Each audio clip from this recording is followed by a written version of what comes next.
আসসালামু আলাইকুম। অবিরাম বাংলা সংবাদে সবাইকে স্বাগত জানাচ্ছি। তামান্না মৌ। শুরুতেই ইউপের সংবাদ শিরোনাম। অগ্নি ঝুঁকিতে থাকা রাজধানীর ভবনের তালিকা 15 দিনের মধ্যে প্রকাশ ঘোষণা রাজউকের।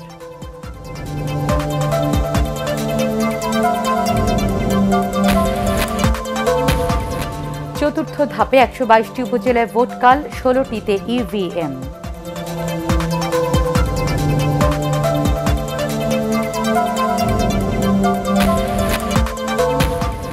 এবং গাইবান্ধায় যমুনা নদীর ডান তীর সংরক্ষণ প্রকল্পের কাজ বন্ধ, বর্ষায় ব্যাপক ভাঙনের আশঙ্কা।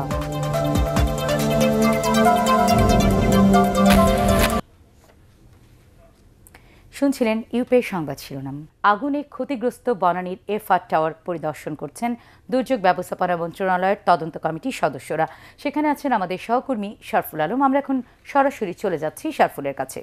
তামান্না, আজকে কিন্তু ঘটনার তৃতীয় দিন। বৃহস্পতিবার আগুন লাগার পর বেশ কয়েকটি সংস্থার সমন্বয়ে তদন্ত কমিটি গঠন করা হয়েছিল। তারই অংশ হিসাবে আজকের তৃতীয় দিনে ঘটনাস্থলে এসে পৌঁছেছেন দুর্যোগ ব্যবস্থাপনা ও ত্রাণ মন্ত্রণালয়ের তদন্ত কমিটি। আমরা জানতে পেরেছি কিছুক্ষণের মধ্যে ফায়ার সার্ভিসের তদন্ত কমিটির যে সদস্যরাই আছেন তারা এখানে আসবেন।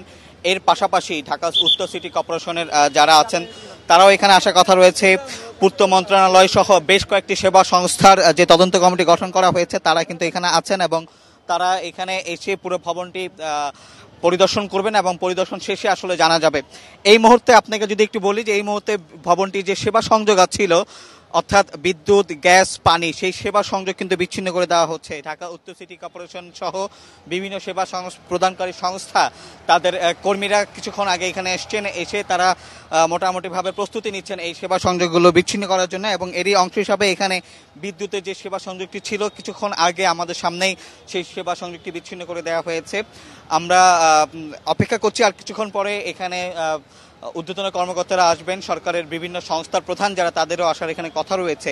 তারা আসার পরে কিন্তু সম্মিলিতভাবে সমন্বয়ের মাধ্যমে আবার যে তদন্ত কমিটিগুলো গঠন করা হচ্ছে সেই বিভিন্ন সংস্থার সদস্যরা সম্মিলিতভাবে এই ভবনটিতে প্রবেশ করবেন এবং প্রবেশ করার পরে আসলে তারা বিভিন্ন ভবনে ক্ষতিগ্রস্ত যে ভবনগুলোর ফ্লোর যেগুলো রয়েছে বিভিন্ন তলা তারা পরিদর্শন করবেন। পরিদর্শন শেষে হয়তো আমরা দুপুরের দিকে আসলে জানতে পারবো প্রাথমিকভাবে যে আসলে কোত্থেকে এই আগুনের সূত্রপাত এবং কি পরিমাণ ভয়াবহতা ছিল এই আগুনের আর ক্ষয়ক্ষতি বা কি পরিমাণ হতে পেরেছে।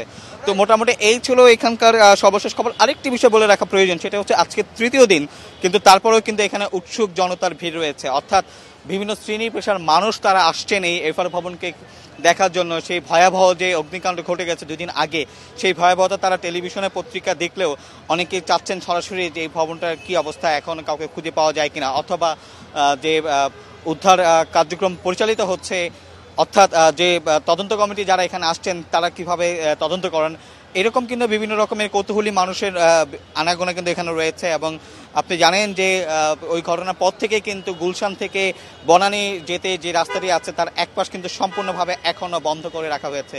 এই জন্য কিছুটা ভোগান্তি আছে সাধারণ মানুষের মধ্যে। বাট তারপরেও এখানে যেসব সংস্থার সদস্যরা আছেন তারা কিন্তু এই ভবনটিকে ঘিরে এক ধরনের নিরাপত্তা বলয় সৃষ্টি করেছেন, যাতে আর কোনো ধরনের এর মধ্যে আর অন্য কোনো ধরনের দুর্ঘটনার সৃষ্টি না হয়, কোনো রকমের সমস্যায় কাউকে পড়তে না হয়। তো মোটামুটি এই ছিল আমার কাছে এফআর ভবনের সর্বশেষ খবর। শরফুল, আপনাকে ধন্যবাদ। রাজধানীতে অগ্নি ঝুঁকিতে থাকা ভবনের তালিকা 15 দিনের মধ্যে প্রকাশ করবে রাজউক।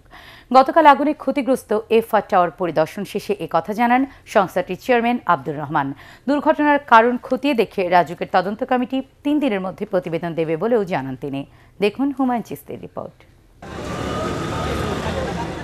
উদ্ধার অভিযান শেষে শুক্রবার দুপুরের পর বনানীর পুড়ে যাওয়া এফআর টাওয়ার পুলিশের হেফাজতে দেয় ফায়ার সার্ভিস। এরপর ভবনে থাকা বিভিন্ন অফিস মালিকদের সাথে নিয়ে ভেতরে ঢোকেন পুলিশ ও ফায়ার সার্ভিস কর্মীরা। 22 তলার জন্য গঠন করা হয় আলাদা আলাদা টিম।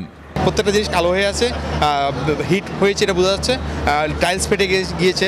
8 তলা, 9 তলা এবং 10 তলা, 11 তলা, এই 4টা ফ্লোরে মানে কিছুই নাই, আসলে বলতে গেলে কিছুই নাই। আমাদেরকে সময় দিয়েছে 15 মিনিট। এই 15 মিনিটের মধ্যে আমরা চেষ্টা করছি আমাদের ল্যাপটপ, পাসপোর্ট যা ছিল এগুলো বের করার জন্য। সন্ধ্যায় ঘটনাস্থলে কার্যক্রম পর্যবেক্ষণে আসেন ঢাকা উত্তরের মেয়র আতিকুল ইসলাম। তিনি জানান, বুয়েটের বিশেষজ্ঞ দলের পরীক্ষার পর ভবনটির বিষয়ে সিদ্ধান্ত হবে। বাতাস হলে কিন্তু আমাদের এই গ্লাসগুলো কিন্তু পড়তে শুরু করবে এবং যে এসি যেগুলো আছে, এসির আউটডোর যেগুলো আছে, এগুলো কিন্তু পড়তে শুরু করবে। আমরা এখন নেটটা লাগাতে চাই, কারণ নেটটা লাগালেই অ্যাটলিস্ট অ্যাক্সিডেন্ট থেকে যেন আমরা আর কোনো যেন ফার্দার যেন কোনো অ্যাক্সিডেন্ট না হয়। এটা হচ্ছে বুয়েট বিল্ডিংটা, তারপর দেখবে বুয়েট বলবে যে এই বিল্ডিং কি ব্যবহারের যোগ্য নাকি অযোগ্য। পরে আসেন রাজুক চেয়ারম্যান আব্দুর রহমান। তিনি জানান 15 দিনের মধ্যে রাজধানীর বহুতল ভবন পরীক্ষা নিরীক্ষার কথা। এক্ষেত্রে প্রাধান্য পাবে বনানী এলাকা। আমরা উইদিন 15 ডেজ প্রত্যেকটা বিল্ডিং আমরা আইডেন্টিফাই করব এবং প্রত্যেকটা বিল্ডিংয়ের ভিতরে বিশেষ করে ফায়ার সেফটির কী অবস্থা আছে এটা আমরা দেখব। 15 দিন পর আমি প্রত্যেকটা ভবন একবারে ধরে ধরে নাম্বার দিয়ে দিয়ে মালিকের নাম দিয়ে দিয়ে কোনটাত কোন অসুবিধা আছে বা কোনটাত কোন সুবিধা বা অসুবিধা নাই সব কিছু আমি ডিটেলস আপনাদেরকে জানাই দেবো। ঢাকা শহরে যতগুলো 10 তলার হাই রাইজ বিল্ডিং আছে সবগুলোরই অর্ডার দিছি আমি, কিন্তু এটা প্রাধান্য বেশি পাবে। রাজুক চেয়ারম্যান আরও জানান 3 দিনের মধ্যে তদন্ত কমিটি প্রতিবেদন দিলে তার ভিত্তিতে সংশ্লিষ্টদের বিরুদ্ধে ব্যবস্থা নেওয়া হবে। হুমায়ুন চিস্তি, এটিএন বাংলা, ঢাকা। আওয়ামী লীগের সভাপতি মণ্ডলীর সভায় বনানীর আগুনে নিহতদের আত্মার মাগফিরাত কামনা করা হয়েছে। একই সাথে নিউজিল্যান্ডের ক্রাইস্টচার্চে মসজিদে সন্ত্রাসী হামলায় নিহতদের আত্মারও মাগফিরাত কামনা করা হয়। গতকাল গণভবনে প্রধানমন্ত্রী ও আওয়ামী লীগ সভাপতি শেখ হাসিনার সভাপতিত্বে এই সভা অনুষ্ঠিত হয়। এতে আওয়ামী লীগের আগামী কাউন্সিল উপলক্ষে দলের উপদেষ্টা পরিষদ, সভাপতি মণ্ডলী সহ সংশ্লিষ্টদের নিয়ে 8টি টিম গঠনের সিদ্ধান্ত হয়। এছাড়া এই টিমগুলো বঙ্গবন্ধুর জন্মশতবার্ষিকী পালনেরও প্রস্তুতি নেবে।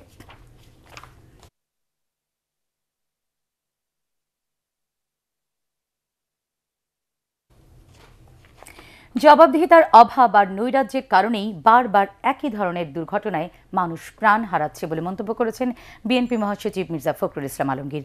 বনানীর এফআর টাওয়ারের দুর্ঘটনাস্থল পরিদর্শনে গিয়ে এই অভিযোগ করেন তিনি। ফখরুল আরও বলেন, এই দুর্ঘটনা সরকারের ব্যর্থতাই প্রমাণ করে। একই সাথে আগুনে হতাহতের ঘটনায় দুঃখ প্রকাশ করেন তিনি।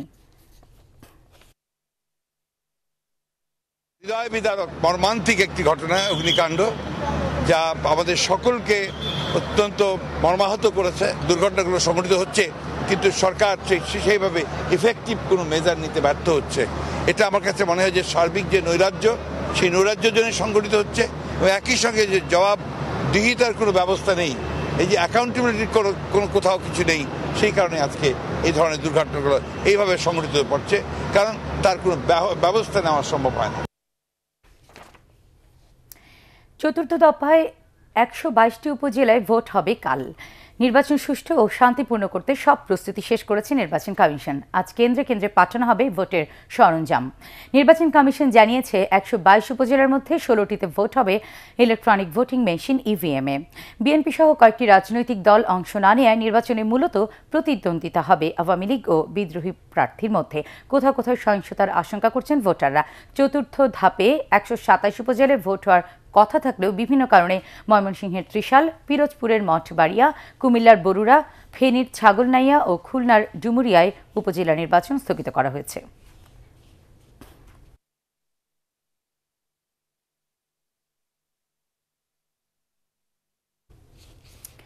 বন্ধ হয়ে গেছে গাইবান্ধায় যমুনা নদীর ডান তীর সংরক্ষণ প্রকল্পের কাজ।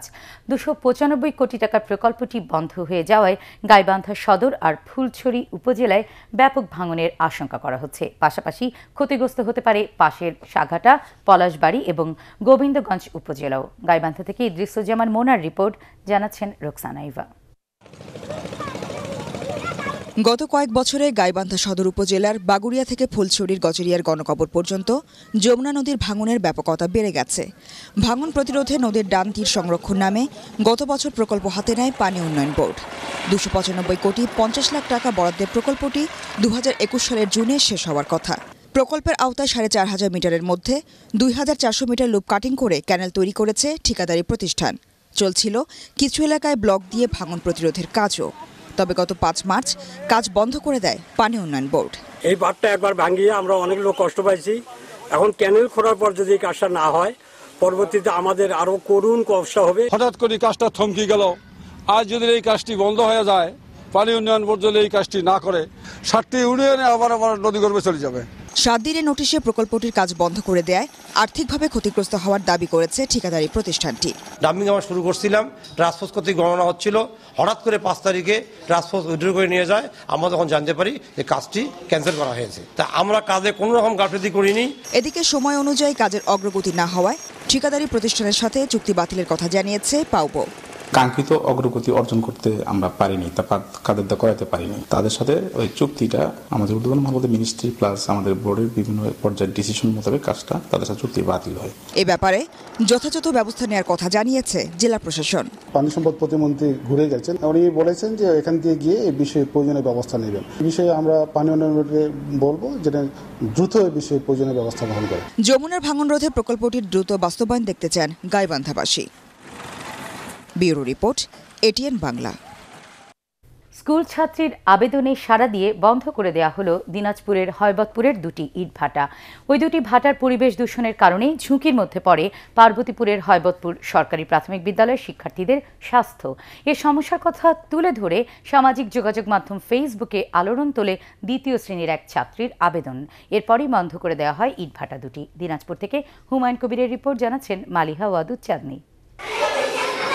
দিনাজপুর পার্বতীপুরের হয়বতপুর সরকারি প্রাথমিক বিদ্যালয়ের পাশে বিপ্লব নামের এক ব্যক্তি গড়ে তোলেন ইটের ভাটা, যার কালো ধোঁয়ায় শ্বাসকষ্ট, চোখ জ্বালা পোড়া সহ বিভিন্ন অসুবিধায় পড়তে হতো স্কুল শিক্ষার্থীদের। এসব কষ্টের কথাই তুলে ধরে ফেসবুকের মাধ্যমে জেলা প্রশাসন বরাবর চিঠি লিখে বিদ্যালয়ের 2য় শ্রেণীর ছাত্রী মাইশা। মানবিক এই চিঠি দেখার পর মাইশা ও তার বাবার সাথে মোবাইলে কথা বলেন নৌ পরিবহন প্রতিমন্ত্রী খালিদ মাহমুদ চৌধুরী। জানান ইটভাটা বন্ধ করে দেওয়ার কথা। ধোঁয়ার জন্য আমাদের পরিবেশ দূষিত নানা রকম আমরা আক্রান্ত হই। কেবল কোমলমতি শিক্ষার্থীরা নয়, ইটভাটার গুরুতর ঝুঁকির মধ্যে পড়ে আশেপাশের পুরো পরিবেশ। গাছের সমস্যা হয়, গাছের ফলমূল সমস্যা হয়, স্কুলের শরীরের ক্ষতি হয়। যদিও ভাটার শ্রমিকরা বলছেন অন্য কথা। মিথ্যে কথা বললে সত্য বলে আপনারা যাচাই করে দেখেন।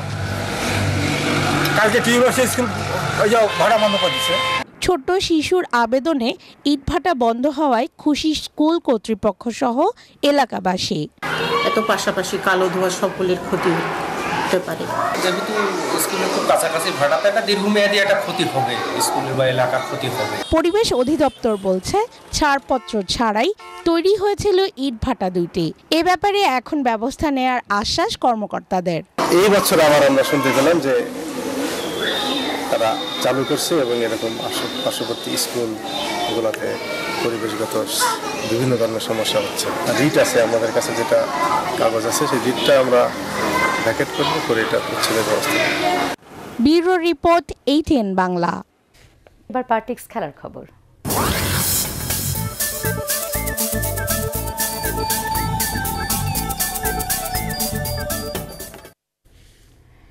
স্প্যানিশ লা লিগায় জিরোনাকে 2-1 গোলে হারিয়েছে অ্যাথলেটিকো বিলবাও। ঘরের মাঠ স্তাতি মন্তেলিভিতে শুরুতেই দর্শকদের উৎসবে মাতান জিরোনা স্ট্রাইকার ক্রিশ্চিয়ান স্টোনি। প্রথমার্ধে ওই 1 গোলে এগিয়ে থেকেই বিরতিতে যায় দুদল, তবে দ্বিতীয়ার্ধের 8 মিনিটের মধ্যেই বিলবাওকে সমতায় ফেরান ইনাকি উইলিয়ামস। পুরো ম্যাচে দুদল সমান তালে লড়লেও 59 মিনিটে রাউল গার্সিয়ার গোলে অ্যাথলেটিকো বিলবাও ব্যবধান দ্বিগুণ করে।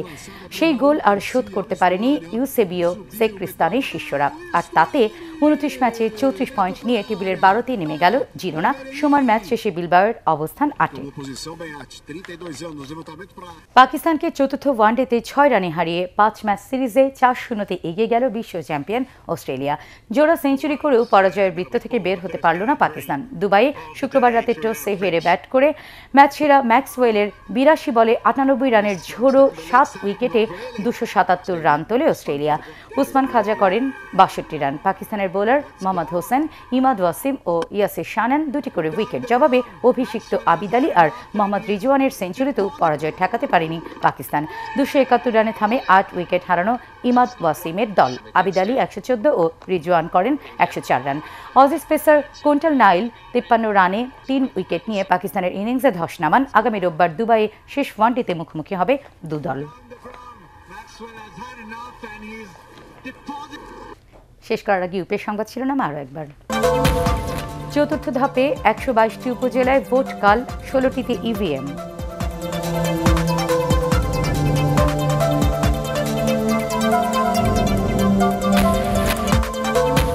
এবং গাইবান্ধায় যমুনা নদীর ডান তীর সংরক্ষণ প্রকল্পের কাজ বন্ধ, বর্ষায় ব্যাপক ভাঙনের আশঙ্কা।